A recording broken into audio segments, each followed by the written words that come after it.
Hi, I'm Bill Osmolsky with the MacIver Institute, and this is your MacIver News Bulletin. It's officially budget season in Wisconsin, and with a Democrat governor and Republican legislature, it's sure to be another extended season. The Joint Committee on Finance, or JFC, is in charge of producing the final budget bill that the legislature will eventually vote on. Last week, it began holding public hearings around the state, but first, it received briefings from state agencies at the Capitol. The JFC co-chairs, both Republicans, say Governor Evers' budget was not a serious proposal, and they're now forced to start from scratch. Let me just start off by saying the budget as proposed by Governor Evers is irresponsible. If this budget goes forward, there will be a $2 billion structural deficit, and that concerns us. Not only do we overspend and put us in a situation where we're at a structural deficit of nearly $2 billion going into the next budget, we also are seeing significant tax increases. That is just not necessary considering where we are as a state. When Governor Evers ran for election, he said he wouldn't raise taxes, but he's raised taxes $1 billion. So I would say today is a reset for the budget as proposed, and the next several months will allow us to lay a case and a roadmap for where Wisconsin should be going. The Department of Public Instruction provided the first agency brief. The governor wants to increase its funding by $1.6 billion, the largest increase of any department. The new funding will expand early childhood education, mental health, and after-school programs.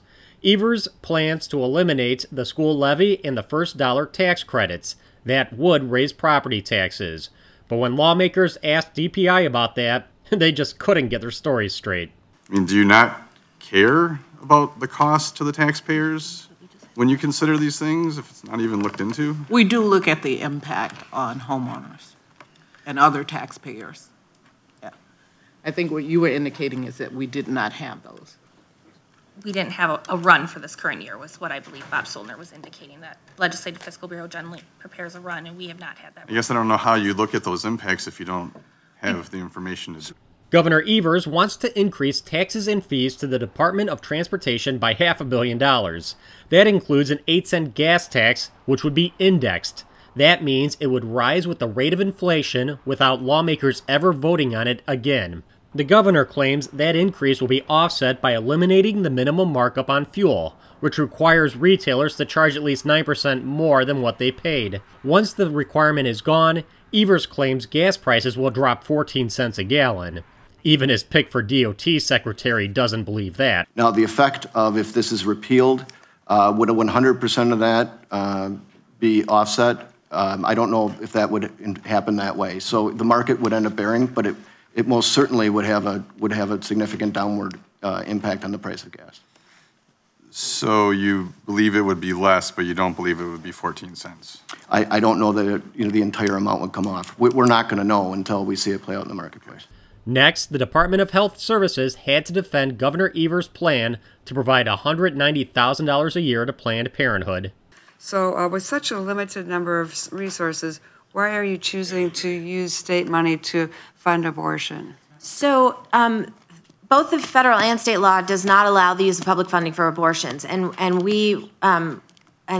so our proposal would allow money, Title X money, to go to women's family planning clinics, but not for abortion services, for other services that they provide. So I just want to. You're saying you're not putting any state dollars into any health organization to perform abortion?